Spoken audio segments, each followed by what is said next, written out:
Krishnamurti, in dialogue with Dr. Alan W. Anderson. J. Krishnamurti was born in South India and educated in England. For the past 40 years, he has been speaking in the United States, Europe, India, Australia, and other parts of the world.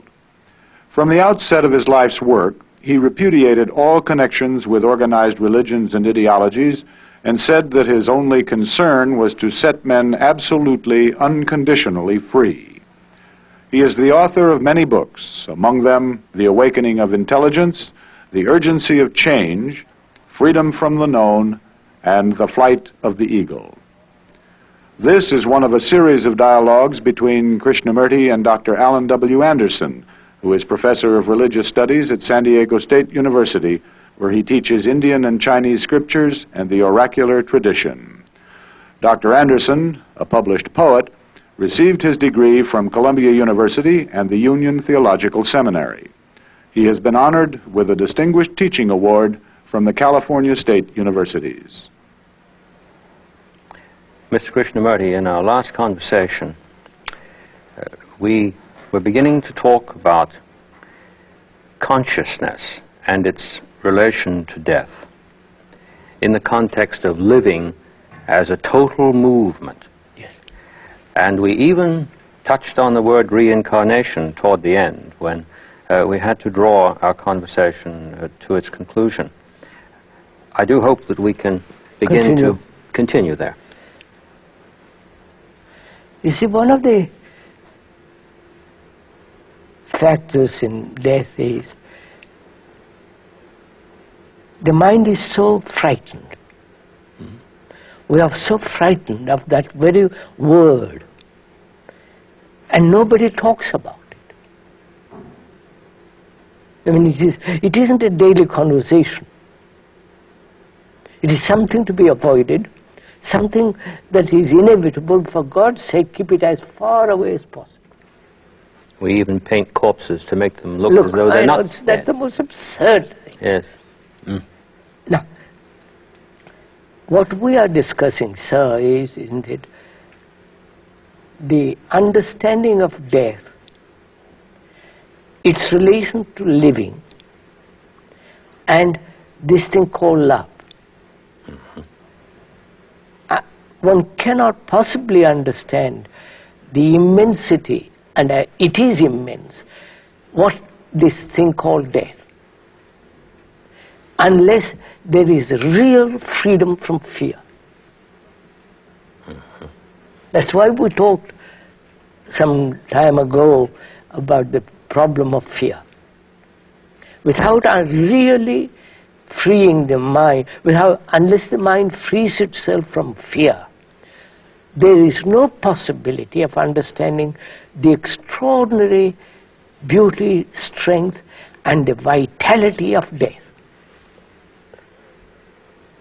It's a very, very remarkable way to put it, the vitality of death. And yet, normally we regard it as the total negation of life. That's right. So, I mean, if we are inquiring into this question of death, fear must be completely non-existent in us. Then I can proceed. Then I can find out what death means. We've touched a little bit on reincarnation, the belief that is maintained throughout the East, which has no reality in daily life. It's like going to church every Sunday and being mischievous for the rest of the 6 days. So if a person who is really serious, really attentive, goes into this question of death, he must understand what it means, the quality of it, not the ending of it. That's what we're going to a little bit discuss. The ancient Egyptians, the pharaohs and all the first dynasty till the 18th and so on, they prepared for death. that they said, we will cross that river with all our goods, with all our chariots, with all our belongings, with all our property, with all our... And therefore their caves, their tombs were filled with all the things of their daily life. Corn, you know all that. So living was only a means to an ending, dying. That's one way of looking at it. The other is reincarnation, which is the Indian Asiatic outlook. And there is this whole idea of resurrection of the Christians. Reborn, carried by Gabriel angel and all that to heaven, and you would be... Now, what is the fact? These are all theories, suppositions, beliefs, and non-facts. I mean, suppose we're born, Jesus come out of the grave, resurrected physically. That is just a belief. There were no cameras there. There were no 10 people say, yes, I saw it. It's only somebody imagined. We'll go into that a little later. So there is this living and preparing for death, is the ancient Egyptians did. Then there is the reincarnation. Then there is the resurrection. Now, if one isn't frightened, you follow, sir, deeply, then what is death? What is it that dies? Apart from the organism. The organism may continue, if you look after it very carefully, for 80 or 90, 100 years. If you have no disease, if you have no accidents, if there is way of living sanely, healthily, perhaps you'll last 100 years or 110 years. And then what? You follow, sir? You live 100 years. For what? For this kind of life?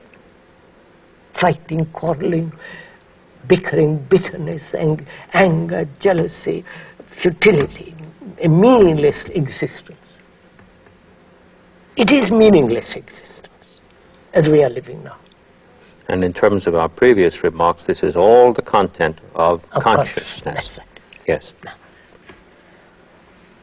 so, what is it that dies? And what is it one is frightened of? You follow? Mm-hmm. What is it one is frightened of there?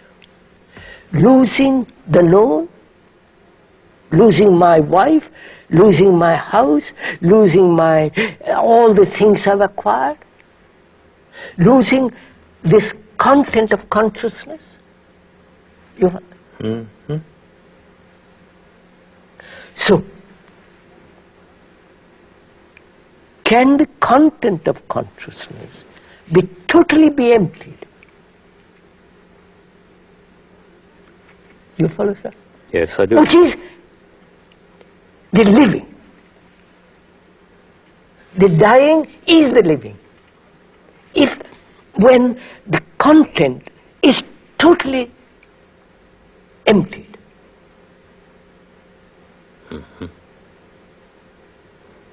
That means no attachment.